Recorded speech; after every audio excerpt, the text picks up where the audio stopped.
Soundstripe.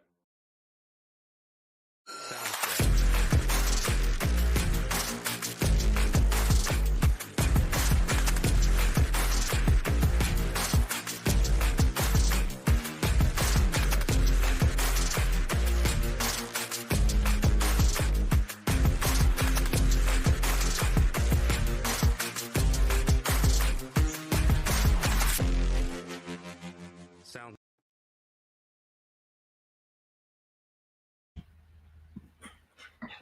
Welcome in. It's Uncle Phil. MMA Smooth Andy today. We're in for Lock In Live NFL week number 7. Matt is on hiatus this morning. He's at a wedding, and so Andy and I are left to our own devices to run the show. Smooth Andy, kind of feel a little like the parents left, and like I'm to my own devices now. How's things going for you this Sunday morning? It should feel like the kids are gone because Matt's way much younger than you and I. It's not like we're going to tear up the house. No doubt. But yeah, looking forward to today. A lot of lines that we went over on Tuesday that I really liked when I saw them then popped up and worked out. So I've got them on my card and excited about it. Anything's better than last week. Yeah.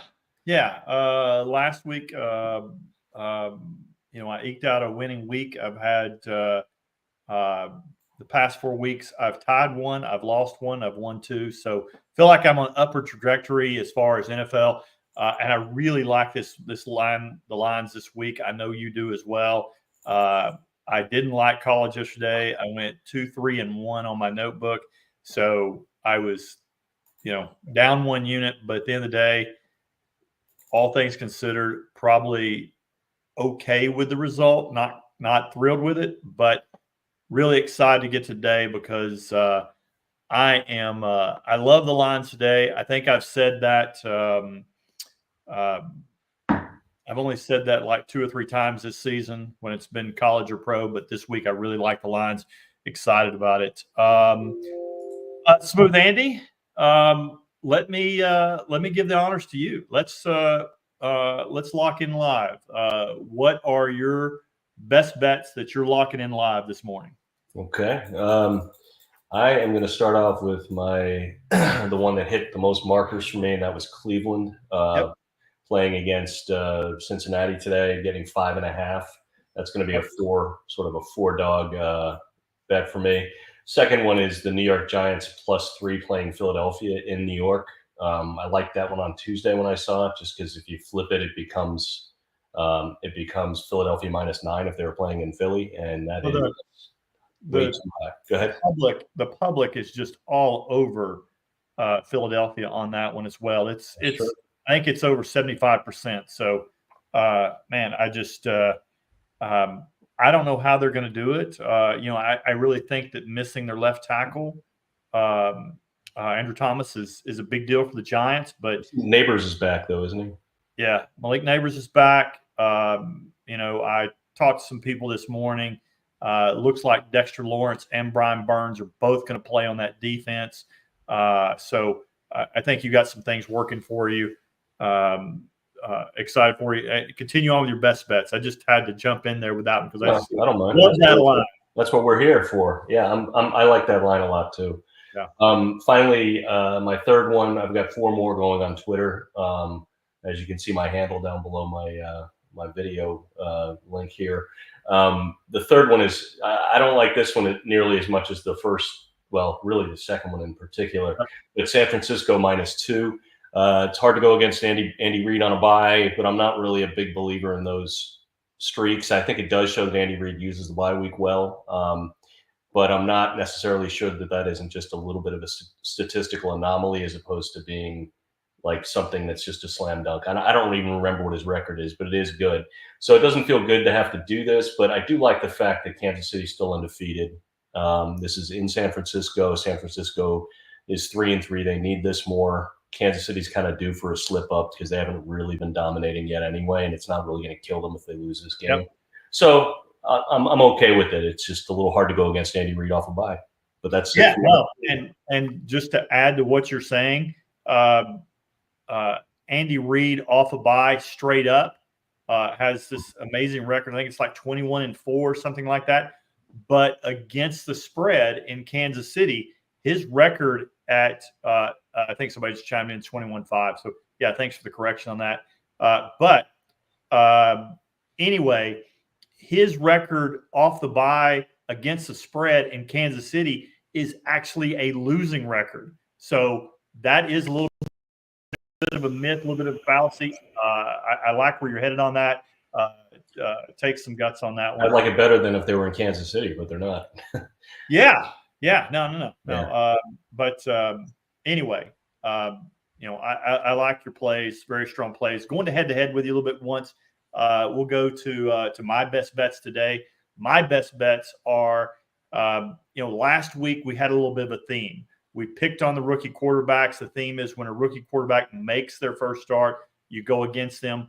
That cashed and were no sweat wins. 2-0 week for us last week on the public bets. Actually 3-0 because we won the teaser. Hopefully New England remembers how to score again. We don't lose this teaser this morning. But this is a little bit of a theme as well. Teams that start to make start to do fire sales and start dealing off some of their best players. It's a morale killer for teams typically. And that's our theme this week, and that or my theme this week of what my best bets are. And a little bit of a head-to-head with you. I know you took Cleveland. I went against you on this one.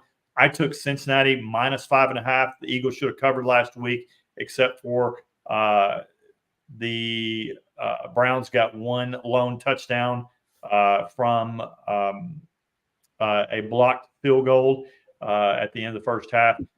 I'm going Cincinnati. I just, this is a demoralizing team, a demoralized team in Cleveland. They have, their owner, Jimmy Haslett, paid this guaranteed money to Sean Watson. Nobody there is happy about it. That he's still starting. Jameis Winston is more of a leader in the locker room. They want to start him, but the head coach and the GM are not allowed to play him. They're only allowed to play Deshaun Watson because that's what the owner said. So you're kind of handcuffed. Morale is bad. I'm hearing there's infighting among the coaches there. A lot of pointing fingers. The offensive line is not on the same page. It's just not a good situation in Cleveland. I'm taking Cincinnati -5.5. It's a big number, but I'm going to swallow the points just because, again, it fits my system on that. The next one is, of course, going out to Los Angeles. Got a better number earlier in the week, but unfortunately, the number today is -7, and I'm going to take Los Angeles again. The Raiders dealt and Devontae Adams, and again, one of their better players. You start looking at the injury reports of the Cleveland Browns, and you start looking at the injury reports of the Raiders. Everybody's like, gosh, my back hurts a little bit more. My thigh hurt, my hamstring hurts a little bit more. Just can't go this week. And you see, it's like a long list of those teams when they start realizing they're a bad team, and that when they realize they're a bad team, you start seeing guys, they're not playing through the pain as much. You see Cincinnati, like for instance, Cincinnati, I think got 2 people on kind of the dinged up list this week. Cleveland had about 19. And so, again, you see these teams start to get this demoralized and action. So that's what we're going against today. So, again, my best bets are Cincinnati -5.5 and the Rams -7. And those are my best bets. Let's move on to some questions. Somebody said, do you agree with a change in quarterback at Pittsburgh? Boy, that's a hot topic this week. I have some strong opinions about that, but Smooth Andy, I'll defer to you. Yeah, that one didn't set off any bells for my systems this week. Both teams are being bet relatively equally. It's between 60 and 40%. They're both in the 50, where one's in the 50s, one's in the 40s. As for the quarterback change, I mean, you said it in the offseason that this is a deal that they made with Russell Wilson, that when he's healthy, he will be the starter. I think it's got to be it has to be pretty unpopular. I don't think I don't think Fields has played great, but he's played well enough, and they're winning with him. They're 4-2. I think this can't be popular in the locker room.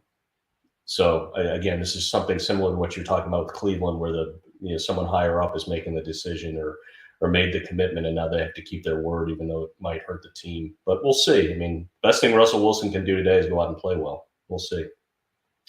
Yeah, no, totally agree. Look, like you said, we talked about in the preseason when we went division to division, did our podcast and broke those down, on YouTube, put them up.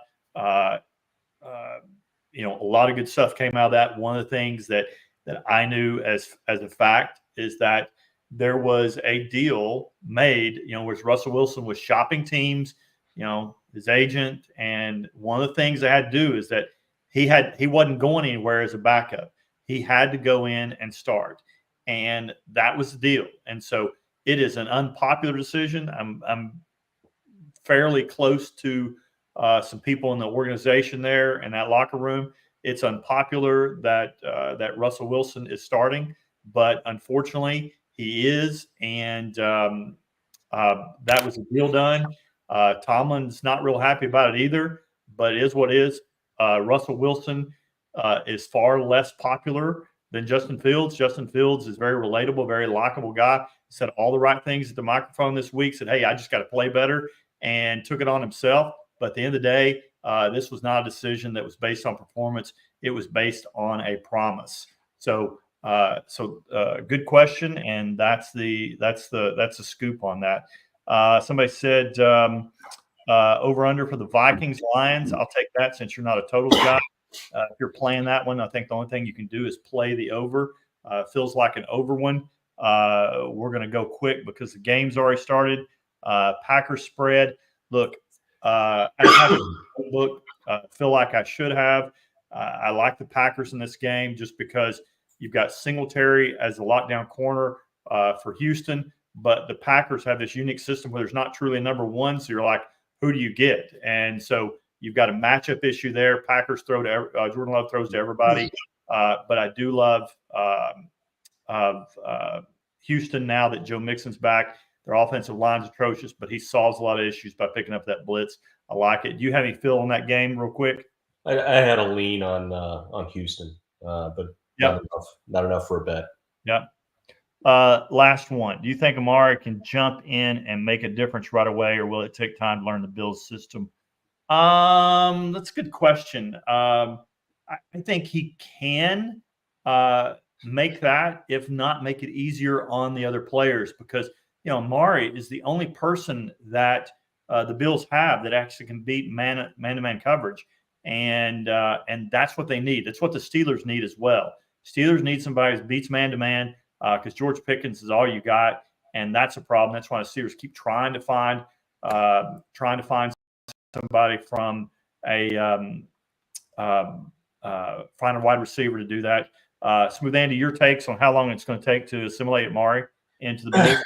Well, if he was on my fantasy team, I probably wouldn't play him today. I just want to wait and see. I'd have him on the bench and just see how how he and Josh Allen interact and how many targets he gets, how many routes he runs. They might need to walk him in slowly, but he is a veteran, and usually a veteran by this time he can pick up a playbook pretty quick. He's probably seen enough different systems already that he kind of gets the gist of most of them, West Coast and spread and all that kind of stuff. So I think if he was a second or third year player, it might be a little bit harder, but I think him being a veteran now, he's played for, this is his third team, I guess now. I think he probably will be okay with the playbook, but that doesn't mean they're going to really feature him this week. So I would keep my powder dry on him for a week. Yeah, no, good comments, good take. One last question from TikTok. Somebody said, "Do you think Sean Watson finally gets pulled today?" No, again, I don't. Covered that just a minute ago, where I thought that again, Jimmy Haslett, the owner of the Browns, paid this guaranteed money, and he's the one controlling the spend on this one, or he's controlling who plays. It's not a Stefanski deal. It's not a GM deal. It's an owner deal. Locker room doesn't want they like Deshaun. Okay, he's not like a lot of people, but he is again. This is an owner decision. They would have already pulled him and put in Jameis, but they're just not going to do that unless something happens to Deshaun. But Jameis is the guy everybody wants, but it's just a bad situation there. But good question, guys. Thanks for tuning in. Smooth Andy, any parting thoughts for the crew today? No, just nowhere to go but up after last week. So looking forward to today. Yeah. Look, man, I love this week. Smooth Andy loves this week. We're going to make some money today. We don't often say that, but today we are. Guys, thanks for tuning in. As always, guys, let's roll.